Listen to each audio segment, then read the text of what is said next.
Hello everyone, welcome to Questions Bank. এই ভিডিওটো আমি আপোনালোকৰ লগত ডিসকাস কৰিম ইণ্ডিয়ান হিষ্ট্ৰীৰ কেইটামান ইম্পৰ্টেণ্ট কুৱেশ্যনৰ ওপৰত। এই সিৰিজটোত আমি এনচিয়েন্ট ইণ্ডিয়া, মডাৰ্ণ ইণ্ডিয়া আৰু মডাৰ্ণ ইণ্ডিয়াৰ কুৱেশ্যনবোৰৰ ওপৰত ডিসকাস কৰিম। আৰু এই ভিডিওটোৰ পাৰ্ট 2 হ'ব। যদি আপোনালোকে আমাৰ আগৰ পাৰ্ট 1টো দেখা নাই তেন্তে ডেসক্ৰিপচনৰ প্লেলিষ্টৰ লিংক দিম, তাৰ পৰা চাব পাৰে। তেন্তে আহকচোন বাৰু আৰু পলম নকৰাকৈ ভিডিওটো আৰম্ভ কৰোঁ। আমাৰ আগৰ পাৰ্টৰ আপোনালোকৰ বাবে দিয়া কুৱেশ্যনটো হ'ল Harappa was not a contemporary of civilization অৰ্থাৎ হৰপ্পা সভ্যতা সমসাময়িক নাছিল। ইয়াৰ উত্তৰ হ'ব এ গ্ৰীক civilization অৰ্থাৎ গ্ৰীক সভ্যতাৰ সমসাময়িক নাছিল। আজিৰ আমাৰ প্ৰথম কুৱেশ্যনটো হ'ল the main reason for the decline of Indus civilization was অৰ্থাৎ হিন্দু সভ্যতা পতনৰ মূল কাৰণ আছিল।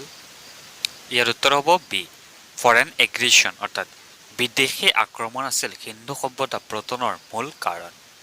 ইয়াৰ পাছৰ কুৱেশ্যনটো হ'ল the Indus valley civilisation considered as secret অৰ্থাৎ হিন্দু সভ্যতাৰ লোকে ডেছক পবিত্ৰ বুলি গণ্য কৰিছিল। ইয়াৰ উত্তৰ হ'ব চি বোলছ অৰ্থাৎ খাৰগৰুক হিন্দু সভ্যতাৰ লোকে পবিত্ৰ বুলি গণ্য কৰিছিল। ইয়াৰ পাছৰ কুৱেশ্যনটো হ'ল হাউ লং ডিড দ্য হৰপ্পা চিভিলাইজেশ্যন অৰ্থাৎ হৰপ্পা সভ্যতা কিমান খ্ৰীষ্টপূৰ্বৰ পৰা কিমান খ্ৰীষ্টপূৰ্বলৈ আছিল।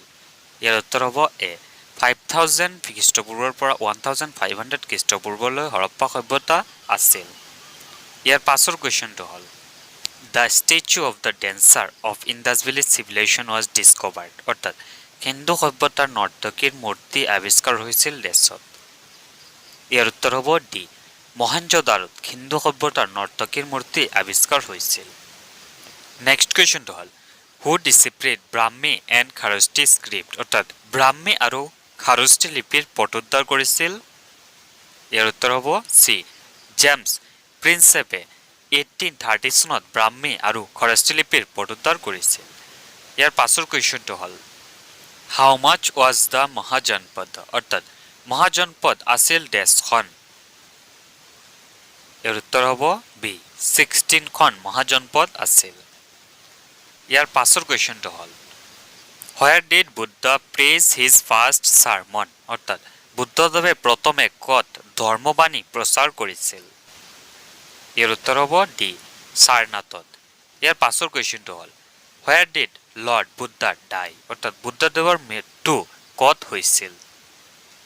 ইয়াৰ উত্তৰ হ'ব চি কুশীনগৰত বুদ্ধদেৱৰ মৃত্যু হৈছিল। ইয়াৰ পাছৰ কুৱেশ্যনটো হ'ল বুদ্ধ ৱাজ ব্ৰন অৰ্থাৎ বুদ্ধদেৱৰ জন্ম হৈছিল। ইয়াৰ উত্তৰ হ'ব চি 623 BC অৰ্থাৎ 623 খ্ৰীষ্টপূৰ্বত বুদ্ধদেৱৰ জন্ম হৈছিল। ইয়াৰ পাছৰ কুৱেশ্যনটো হ'ল হোৱেৰ ডিড বুদ্ধ ব্ৰন অৰ্থাৎ বুদ্ধদেৱৰ জন্ম কোনখন ঠাইত হৈছিল। ইয়াৰ উত্তৰ হ'ব চি লুম্বিনীত বুদ্ধদেৱৰ জন্ম হৈছিল। ইয়াৰ পাছৰ কুৱেশ্যনটো হ'ল হোৱেন ডিড বুদ্ধ ডাই অৰ্থাৎ বুদ্ধদেৱৰ মৃত্যু কেতিয়া হৈছিল।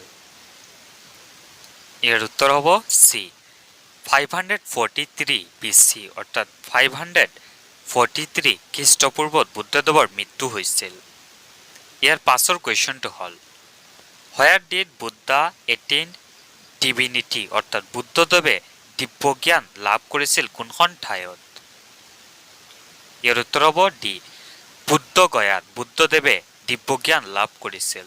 ইয়াৰ পাছৰ কুৱেশ্যনটো হ'ল হোৱেন ডিড মহাবীৰা ব্ৰণ অৰ্থাৎ মহাবীৰৰ জন্ম কেতিয়া হৈছিল। ইয়াৰ উত্তৰ হ'ব চি 599 BC অৰ্থাৎ 599 খ্ৰীষ্টপূৰ্বত মহাবীৰৰ জন্ম হৈছিল। ইয়াৰ পাছৰ কুৱেশ্যনটো হ'ল হোৱেৰ ডিড মহাবীৰা ডাই অৰ্থাৎ মহাবীৰৰ মৃত্যু ক'ত হৈছিল। ইয়াৰ এনচাৰ হ'ব ডি পৱাপুৰীত মহাবীৰৰ মৃত্যু হৈছিল। ইয়াৰ পাছৰ কুৱেশ্যনটো হ'ল where did Mahavira gain only knowledge অৰ্থাৎ মহাবীৰে কেৱল জ্ঞান লাভ কৰিছিল কোনখন ঠাইত। ইয়াৰ উত্তৰ হ'ব ডি অম্বিগ্ৰামত মহাবীৰে কেৱল জ্ঞান লাভ কৰিছিল। ইয়াৰ পাছৰ কুৱেশ্যনটো হ'ল হোৱেৰ ডিড বুদ্ধা এটেইন পৰিনিৰ্মাণা অৰ্থাৎ বুদ্ধদেৱে পৰিনিৰ্মাণ লাভ কৰিছিল কোনখন ঠাইত। ইয়াৰ উত্তৰ হ'ব ডি কুশীনগৰত বুদ্ধদেৱে পৰিনিৰ্মাণ লাভ কৰিছিল। ইয়াৰ পাছৰ কুৱেশ্যনটো হ'ল what was the other name of Mahavira অৰ্থাৎ মহাবীৰৰ আন এটা নাম কি আছিল?